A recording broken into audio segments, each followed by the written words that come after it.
The solvent burned Nessa's nostrils as she scrubbed the observation deck windows for the third time that week.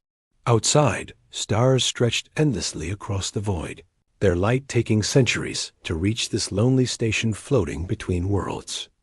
Axiom Prime wasn't home, not really, but it paid better than anything Earth had to offer.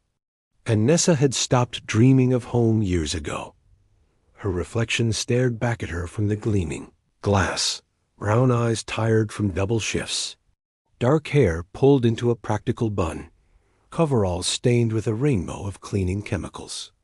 28 years old and invisible to everyone who mattered. Just another human worker in a station full of aliens who barely acknowledged her existence. The communicator on her belt crackled to life. Maintenance to Medical Wing, Sector 12, immediate. Nessa sighed, gathering her supplies. Medical Wing calls usually meant biological spills she'd rather not think about. The Velasan delegation had arrived 3 days ago, all flowing robes and crystalline jewelry, their skin shimmering with colors that shifted like oil on water. Royalty from halfway across the galaxy. Here for diplomatic meetings that were definitely above her pay grade. The corridors grew quieter as she approached Sector 12. The usual hum of station life faded, replaced by something else, a tension that made the hair on her arms stand up. 2 Velasan guards stood outside the medical wing, their bodies rigid, their eyes tracking her every movement. Maintenance, Nessa said, holding up her badge. They didn't stop her, but she felt their stares burning into her back as she pushed through the doors. The medical wing was chaos contained. Physicians moved between holographic displays, their faces drawn with exhaustion. Equipment hummed and beeped in discordant rhythm. And in the center of it all, in a private chamber visible through transparent walls, stood a figure that made Nessa's breath catch. Queen Seraphin of Velasia was even more stunning in person than on the news feeds. Tall and willowy, her skin glowed with an inner luminescence that shifted between silver and pale blue. Her eyes, ancient and depthless, were fixed on something Nessa couldn't see from her angle. The Queen's hands were pressed against a transparent incubator, and her shoulders shook with barely contained emotion. "You there, human." Nessa jumped. A Velasan physician Jorah, according to his name badge, was staring at her with 4 eyes arranged in a diamond pattern on his face. His expression managed to convey both desperation and disdain. The air filtration system in the royal chamber is now functioning. The princess. He stopped, jaw working. "Fix it, quickly." Nessa nodded, following him into the private chamber. The Queen didn't look at her, didn't acknowledge her presence at all. Her entire being was focused on the incubator. Inside lay the tiniest infant Nessa had ever seen. The Princess Kiva, Nessa had heard her called, was no bigger than both of Nessa's hands put together. Her skin held that same opalescent quality as her mother's, but muted, flickering weakly like a dying light. Delicate ridges ran along her skull, where hair would be on a human baby. Her chest rose and fell in irregular, struggling gasps. "The filtration unit is there." Jorah pointed to a panel near the floor, his voice tight. "Do not disturb Her Majesty." Nessa knelt, opening the panel and pulling out her diagnostic scanner. But her eyes kept drifting back to that tiny, failing life.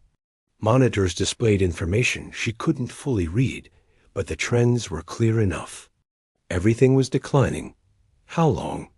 Queen Seraphine's voice was barely a whisper, but it filled the room. "Your Majesty, we're doing everything." "How long?" The Queen's voice cracked like breaking ice. Jorah's silence was answer enough. Nessa's hands shook as she worked. The filtration system was fine, completely functional. Someone had called her here on a false alarm, or maybe they just needed to feel like they were doing something. Anything. She should report that and leave. Return to her simple, invisible life. But she couldn't look away from that baby. Without thinking, Nessa reached out and pressed her palm against the transparent surface of the incubator. It was warm beneath her hand. She closed her eyes, willing strength into that fragile little body, knowing it was foolish, knowing it meant nothing. Every monitor in the room suddenly changed pitch. Nessa's eyes flew open. The princess's breathing had slowed, not weakened, but steadied. The frantic, gasping quality was gone. Her tiny chest rose and fell in a more natural rhythm. What? Jorah rushed to the monitors, his four eyes wide. Her cellular cohesion is stabilizing. Temperature normalizing. This shouldn't. Queen Seraphine turned, her gaze finding Nessa for the first time. Those ancient eyes fixed on her with an intensity that felt like standing in a spotlight. What did you do? Nothing, Nessa stammered, pulling her hand back. I didn't. The moment her hand left the incubator, the monitor screamed. Kiva's breathing became labored again, her skin dimming. Don't move, Jorah commanded. Nessa froze. Slowly, hardly daring to breathe, she reached out and touched the incubator again. The change was immediate. Kiva's breathing eased. The terrible decline reversed. Color, that beautiful, shimmering opalescence, returned to her skin. Queen Seraphine moved closer, her presence overwhelming. She studied Nessa with an expression caught between hope and something that looked almost like fear. Your name, human. Nessa. Nessa Valen, your majesty. Nessa Valen. The queen repeated it like a prayer. Don't move. Don't, her voice broke. Please. More physicians crowded into the chamber, scanners humming as they examined both Nessa and Kiva. They found nothing, no energy transfer, no biological connection. Nothing that explained why a human maintenance worker could stabilize a dying alien princess with just a touch. Hours passed. Nessa's arm went numb, then painful, then numb again. She didn't dare move. Queen Seraphine stood vigil on the other side of the incubator, her eyes never leaving her daughter's face. I don't understand this, Jorah muttered, reviewing scans for the 100th time. There's no precedent, no logical explanation. Does it matter? The queen's voice was soft, but carried an edge sharp enough to cut. She lives while this human remains. That's all I need to know. As the station's artificial night cycle began, the medical wing emptied to a skeleton crew. Nessa remained, her hand pressed to warm glass, watching a princess breathe. Queen Seraphine settled into a chair, finally allowing herself to show exhaustion. Thank you, the queen whispered into the dim light. Nessa didn't know what to say. She looked at the tiny infant who, for some impossible reason, needed her. Kiva's small hand pressed against the inside of the incubator, directly beneath Nessa's palm. I'll stay, Nessa said quietly, as long as she needs me. Queen Seraphine's eyes shimmered with unshed tears. Then I suspect you'll be here for a very long time, Nessa Valen. Neither of them knew how true those words would become, or how everything was about to change. Morning arrived with artificial brightness flooding the medical wing. Nessa blinked against the sudden light, her body stiff from hours of maintaining contact with the incubator. Her hand remained pressed to the glass, fingers cramped and aching. Princess Kiva slept peacefully beneath her palm, breathing steady and strong. Queen Seraphine hadn't moved from her chair. In the harsh morning light, Nessa could see the exhaustion etched into every line of the queen's elegant face. Her luminescent skin had dulled to a pale gray, and the colors that normally danced across her features barely flickered. Your Majesty? You need rest, ventured a young Velassan nurse who had arrived with the morning shift. Her name badge read Myra, and unlike the other staff, she'd smiled at Nessa once during the night. I'm fine. Mira, Seraphine said, though her voice betrayed her weariness. With respect. You're not. Mira moved closer, her tone gentle but firm. The princess is stable now. You can step away for a few hours. Seraphine's eyes fixed on her daughter. What if she worsens? Then we'll summon you immediately. Myra glanced at Nessa. And the human isn't going anywhere, are you? Nessa shook her head, working moisture back into her dry mouth. I'll stay. After a long moment, Queen Seraphine rose gracefully despite her obvious exhaustion. She approached the incubator, placing her own hand on the glass near Nessa's. This close, Nessa could smell something like ozone and honey, the queen's natural scent. Guard her with your life, Seraphine said quietly. And Nessa wasn't entirely sure if she meant Kiva or herself. When the queen finally departed, flanked by guards, Nessa felt the tension in the room ease slightly. Myra brought her water and a nutrient bar, helping her eat one-handed. You're very kind, Nessa said between bites. Myra's skin shifted to a warm amber embarrassment, Nessa guessed. Most of the staff think you're some kind of threat. Jorah has been running tests all night, trying to prove you're using Forbidden's technology or biomanipulation. Am I a prisoner? Not officially. Myra adjusted one of Kiva's monitors.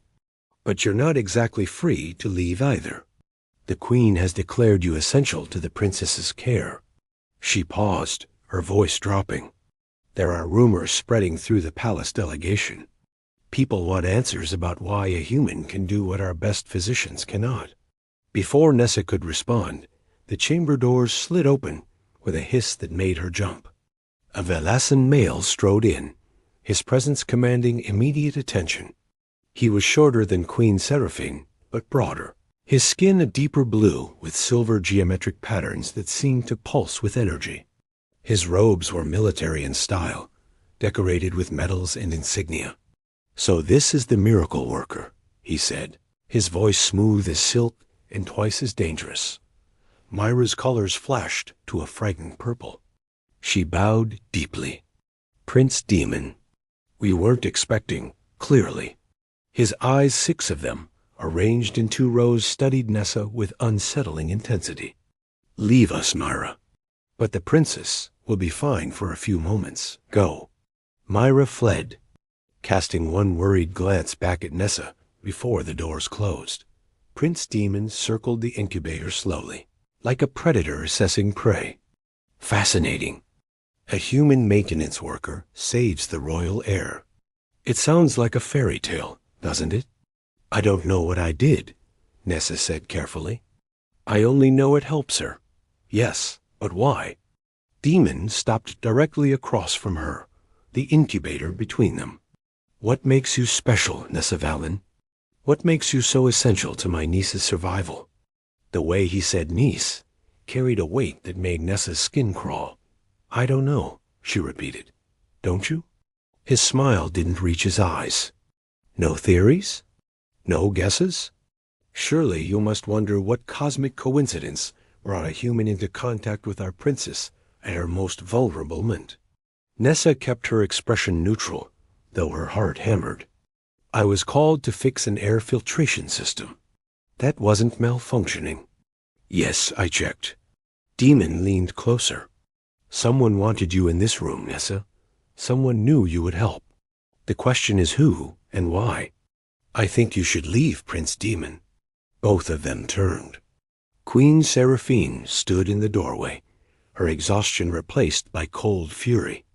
She'd changed clothes now, wearing formal battle armor that made her look both regal and lethal. Sister. Demon straightened, inclining his head. I was merely introducing myself to your new pet. She is under my protection. Seraphine moved between Demon and Nessa like a shield. Touch her, threaten her, or interfere with her care of my daughter, and you will answer to me. Something dangerous flickered in Demon's eyes. Of course, Your Majesty. I only want what's best for the Empire. Surely you can understand my concern when a random human suddenly becomes essential to the line of succession. Your concern is noted and dismissed. Brother and sister stared at each other, and Nessa felt the weight of old conflicts she couldn't begin to understand. Finally, Demon smiled a predator's smile. As you wish. But the Council of 7 has requested an audience. They have questions about recent ... developments. He glanced at Nessa. Questions that will require answers. Eventually. He left, his footsteps echoing down the corridor. Queen Seraphine's armor seemed to deflate once he was gone. She gripped the edge of a medical table, breathing deeply. "Your Majesty?" Nessa ventured. "He knows something." Seraphine's voice was barely audible. "Or suspects. Demon has always been too clever for his own good." "Suspects what?" The Queen looked at her daughter, then at Nessa. A decision played out across her features, fear battling with need, secrets warring with desperation. "Come with me," she said suddenly. "Both of you? But I can't move away from. We're taking the incubator. There's a private room, shielded from monitoring. We need to talk, truly talk, where no one can overhear." Within minutes, Mira and 2 loyal guards had helped transport the incubator and Nessa, still maintaining contact through hidden corridors, to a small chamber deep in the medical wing's restricted area. The walls here were lined with some kind of metallic weave that made Nessa's ears pop. "Signal dampening," Seraphine explained, dismissing the guards and Mira. "We're alone now. Truly alone." She began to pace, her color shifting rapidly: anxiety, fear, determination, grief. When she finally spoke, her voice trembled. Kiva's father was human. The words hung in the air, like a bomb waiting to explode. Nessa's mind raced, trying to process what that meant, why it mattered, why it was clearly a secret worth killing for. His name was Marcus Chun. Seraphine's eyes went distant, lost in memory. An explorer, a scientist, a man who looked at the universe with wonder instead of fear. "I met him on Theta Cygni 7, during what was supposed to be a routine diplomatic mission." She sat down heavily, her regal bearing cracking to reveal raw emotion beneath. "There was an attack separatists who opposed peace treaties. My guards were killed. I was injured, poisoned. I should have died there in that alien jungle, but Marcus found me. He was researching plant life, completely alone, completely unprepared for a dying queen to fall into his camp." "He saved you," Nessa said softly. "He did more than that. He stayed with me for 3 weeks, while the poison worked its way through my system. 3 weeks of talking, laughing, arguing about everything from philosophy to the proper way to make coffee. He was infuriating, brilliant, kind, and so beautifully human in his optimism." Seraphine's colors softened to a gentle rose love. Nessa realized. The Queen had loved him. By the time my people found me, I had already broken every rule of my station. I had fallen in love with a human explorer who saw me not as a queen, but as Seraphine. Just Seraphine. What happened to him? Pain flickered across the Queen's face. He knew what we had was impossible. Velasia would never accept a human consort. The Council would revolt.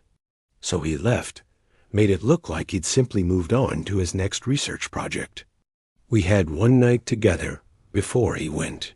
One perfect, forbidden night. Nessa looked down at Kiva, understanding dawning. And 9 months later, half Velasan, half human. A genetic impossibility that somehow worked. But I couldn't tell anyone the truth. I claimed the father was a Velasan warrior who died heroically. The Council believed it because they needed an heir. And Kiva's hybrid nature wasn't immediately obvious in the womb. But she got sick. Yes, her human biology began asserting itself after birth. Our physicians tried everything, but they were treating a full Velasan infant. Nothing worked because they didn't know what she truly was. Seraphine moved to the incubator, gazing down at her daughter with fierce love. And then you appeared? A human with human biochemistry, human pheromones, human warmth. And Kiva recognized something in you, something familiar and safe. The part of her that is human responded to your presence.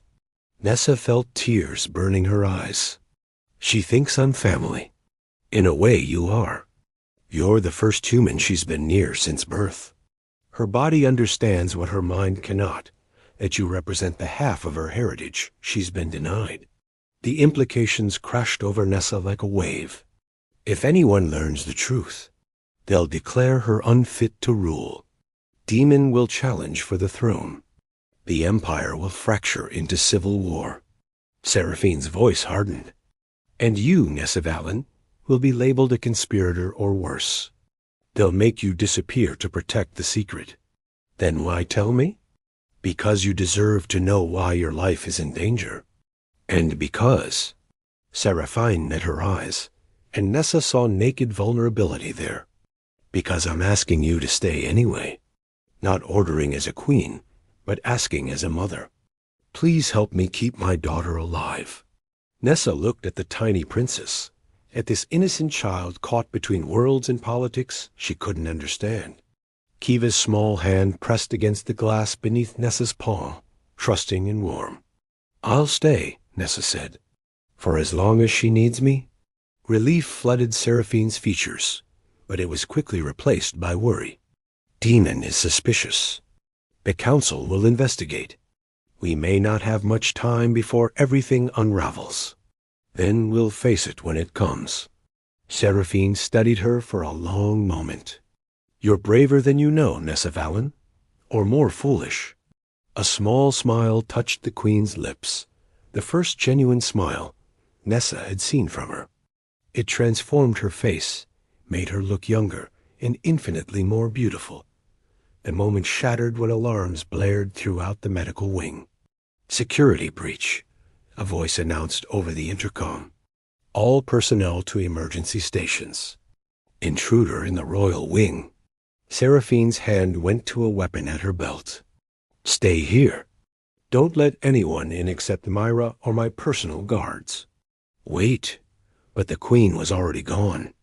Moving with deadly grace, Nessa stood alone with Kiva, her hand pressed to glass, listening to shouts and the sound of energy weapons discharging in distant corridors. The princess slept peacefully, unaware that forces were already moving to tear her world apart. And Nessa, invisible maintenance worker, turned keeper of impossible secrets, realized her quiet life had ended the moment she'd touched that incubator. Whatever came next, there was no going back. The lights flickered. Footsteps echoed closer. Nessa held her breath and waited.